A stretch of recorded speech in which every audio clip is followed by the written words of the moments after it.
Is Halo 5 Guardians the best game ever? Hello everyone, this is Tom Fu and I am bringing my first real true video on my YouTube channel. The topic on hand today is Halo 5 Guardians the best game ever. First things first, I will definitely say it is not the best game ever, and I will definitely explain why. Halo 5 Guardians has a lot of mishaps, and the biggest part for me was the story. The story itself, I have not even completed it yet, and that's a real issue. I had the game since launch, nothing in the story actually got me engaged enough to actually push me to keep going further in that game. Apart from that, I have played other games after Halo 5 Guardians, and I have beaten some of those other games. For example, Fallout 4, I'm about to complete. Arkham City, I did pick up on sale. I beat that as well, but for some reason, I cannot find myself going back to Halo 5 Guardians. Halo 5 Guardians, the pacing was real horrible for me right off the bat in the beginning of this the story and the campaign. I did not like that they centered it around 4-player co-op. For me, I don't have a lot of friends who play Halo anymore these days, and the AI in that game is just completely terrible. I do like the feature that it could go up to you and revive you. Most of the time, they don't. I like to play my games on legendary difficulty, so it's always a real challenge. That keeps me going in the game, and I have to say, so far, it has been a real big challenge in Halo 5 Guardians. I'm actually stuck on a boss battle with Blue Team. I forgot what the new planet is called, but yeah. Oh, that's beyond the point. The point is, I haven't even found myself to even get the motivation to keep moving forward into the story of that game. The character development in the beginning was non-existent. If you want to learn anything else about these characters, you have to get it from other forms of media, such as Halo, Nightfall, or any of the novels, comics, everything they have on there of Halo to actually learn about these other characters. The only one that we could remotely know anything about is pretty much just Master Chief. Beyond that, let's see, Buck, we had some of him in the ODST, but apart from that, we don't really know how he became a Spartan. I mean, I personally do, but for most people who actually played, hasn't been looking into the lore of Halo, it's a real big issue. And again, pacing was another issue. Like I said, some of them felt too fast, others too slow. They really had a lot of vehicle involvement, and everything does seem to be built for the 4-player co-op, which again, I said, I really did not like. One positive I do have to say about the campaign is that there seems to be more other options in terms of which direction you want to go with the specific missions in a lot of areas. For example, Crisis 2 was a lot this way, even though it's a linear story. You do have different kind of options to tackle the situations, and Halo 5 can contribute with that due to the big open areas that they do have in the main campaign. Now, here's the bread and butter of this. Apart from the campaign, it's the multiplayer. The multiplayer of Halo 5, it is really good. I did enjoy it a lot, and I still find myself playing it quite often these days. But the issue with the Halo 5 Guardians multiplayer, honestly, is customization. For me, one of the biggest issues is customizations. Even though, I guess, don't get me, there's a lot of armors, there's a lot of helmets. One of the issues for me is standing out. And in Halo 5 Guardians, most of the armors sets look pretty much the same. Apart from the helmets are obviously the biggest difference here. But in terms of the body armor, a lot of them do look pretty similar.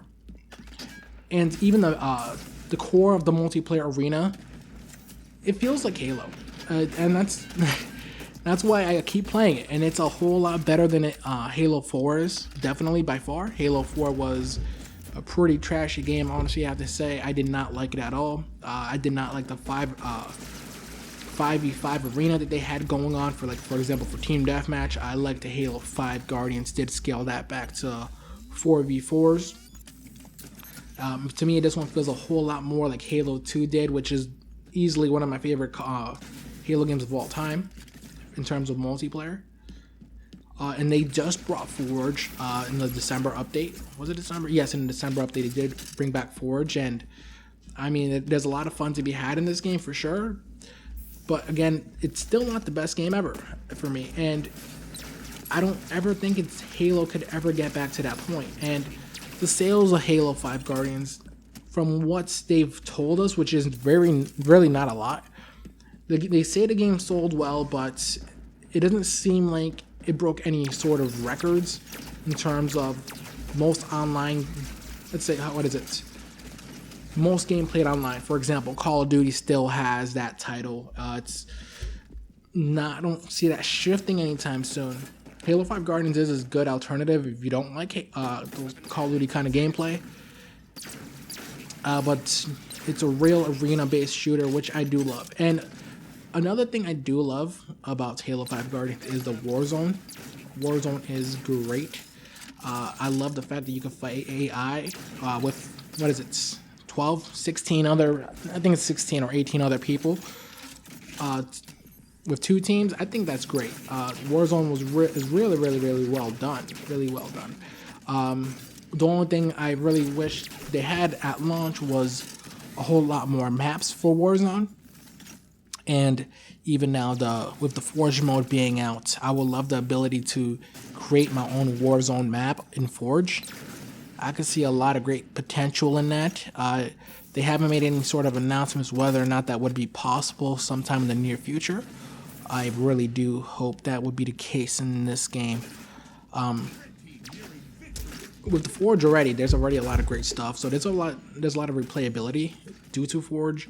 Apart from just the main arena game mode, the arena game mode is still intact.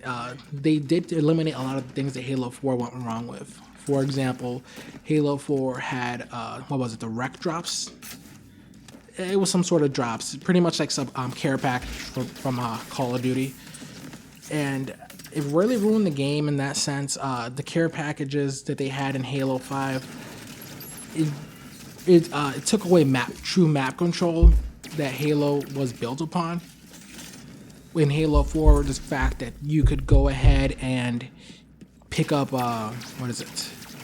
Let's say you pick up a rocket launcher from a care package. There's no rocket launcher in the map at all, normally. But there you go. There's no map control. There's no more centering the map around a power weapon. That's what Halo was built around. And Halo 5 Guardian does do that justice this time around.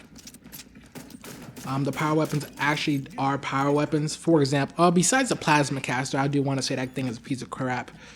But yeah, Halo 5 did it right in terms of trying to reel in what made it Halo to begin with.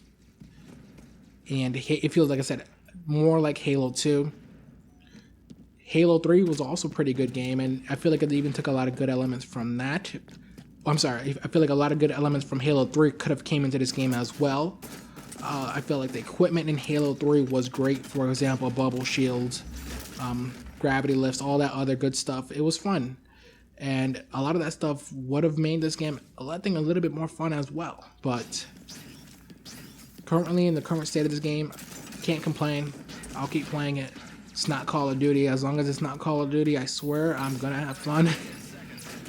And yeah, that's really my only complaints about it. And oh yeah, by the way, the best game of the year is definitely Fallout 4.